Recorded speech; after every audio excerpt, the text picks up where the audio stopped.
Thiago, como é que você escolhe seus sócios? Hoje eu tenho 29 sócios e já tive mais sócio, já tive menos sócio, aprendi, acertei, errei, né?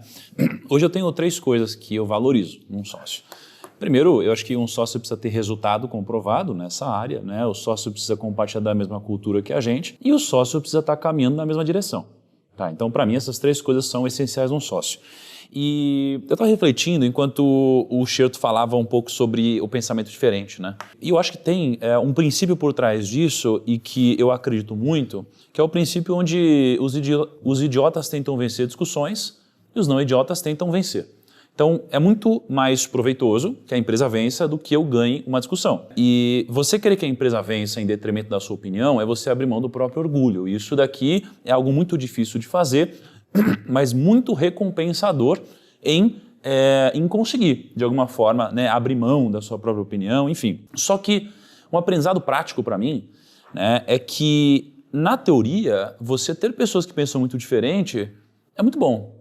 Na prática, dependendo do quão diferente elas pensam, isso daqui passa a se tornar insustentável. Então, eu acho mais plausível você ter sócios que são inteligentes do que sócios que pensam diferentes.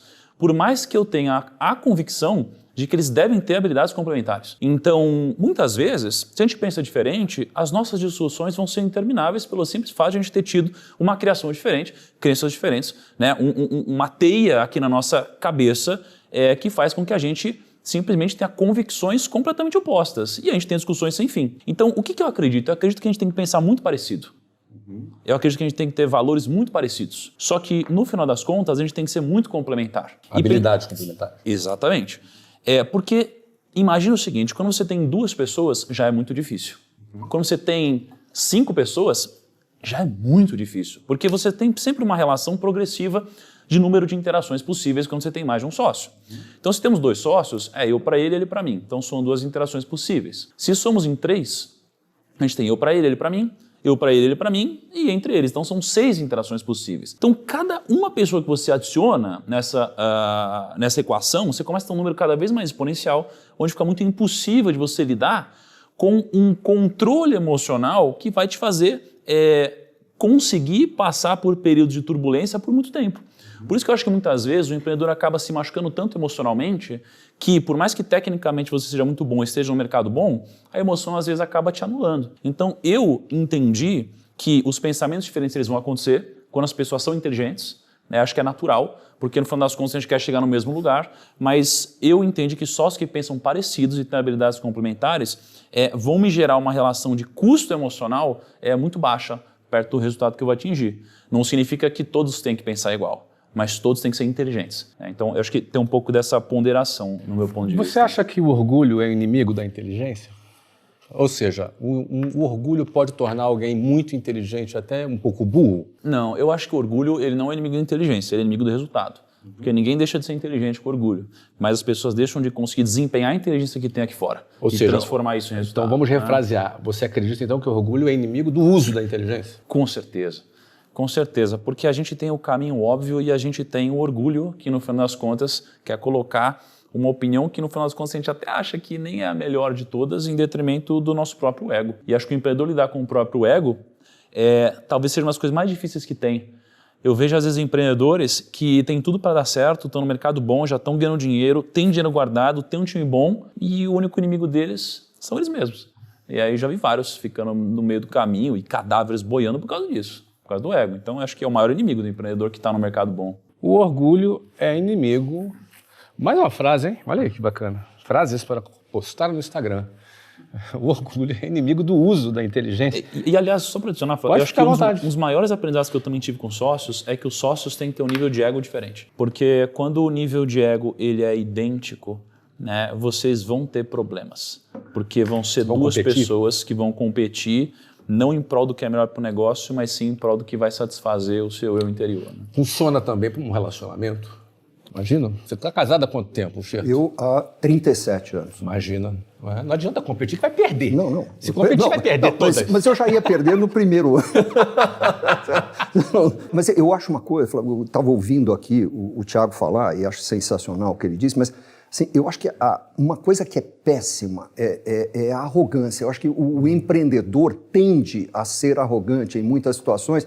E eu acho o seguinte, empreendedor tem que ter aquela autoestima. Não, né? tem que ter autoestima e elevada. é. Tem que ter autoestima. Mas autoestima elevada não é a mesma coisa que arrogância. Ele é um pouco vizinha da arrogância. Se deixar, ele cai pro outro lado, Pois é, né? mas a arrogante é o cara que acha que é melhor do que todo mundo. Isso. O cara que tem autoestima elevada, ele só sabe que ele não é pior do que ninguém. Ele não se Boa. acha melhor do que ninguém, mas ele sabe que ele não é pior do que ninguém. É bem parecido, tem ali mas é diferente, cara.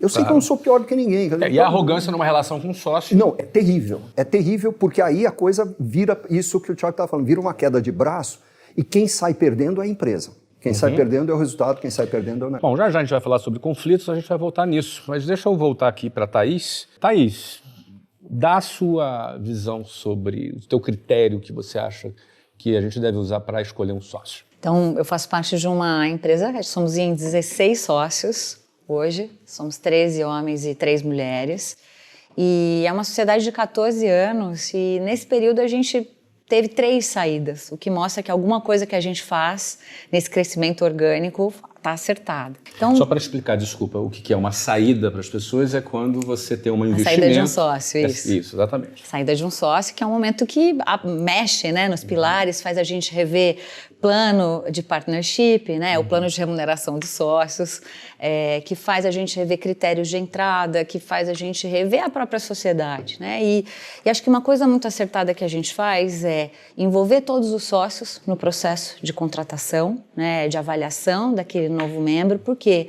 Porque se eu vou viver valores similares, eu preciso ir lá na fonte e ver por que valores essa pessoa vive, né? Como é que ela toma a decisão na vida dela, de onde ela vem em termos de histórico de vida.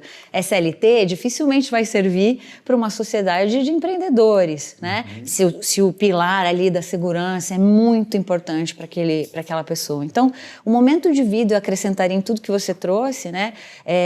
Valores similares, competências complementares, mesmo momento de vida e absoluta transparência nas regras de remuneração. Isso para a gente tem sido mais importante do que remunerar igual ou dar vetos e votos iguais. Por quê? Porque se eu sei qual é a regra do jogo e eu sei que eu estou em níveis diferentes de contribuição à sociedade e de recebimento, eu posso abrir os números todos, eu posso abrir quanto todo mundo ganha, porque eu sei qual é a regra de largada. Então, isso tem sido muito importante. Deixa eu ver se eu entendi uma nuance do que você acabou de dizer. Você acredita, então, que mais importante do que ter uma igualdade entre os sócios é importante saber qual é a diferenciação entre Perfeito. eles? Absoluta Ou seja, transparência. Alguém pode ganhar mais do que o outro. Alguém ganha mais que o outro. Alguém ganha mais do que o outro. Sim. Alguém vai ganhar mais do que o outro. E todos sabem disso e não só sabem, como reconhecem o valor daquela pessoa naquele determinado assunto que desempenha. Todos sabem tudo.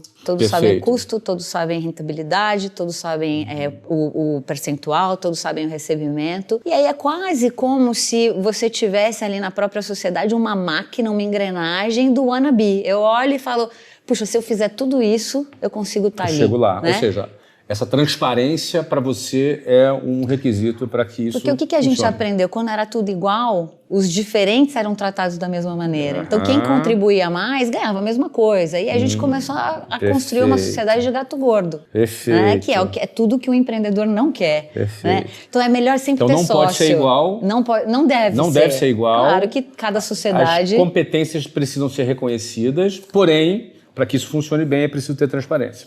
Mas, antes de tudo, alinhamento de valores. Então,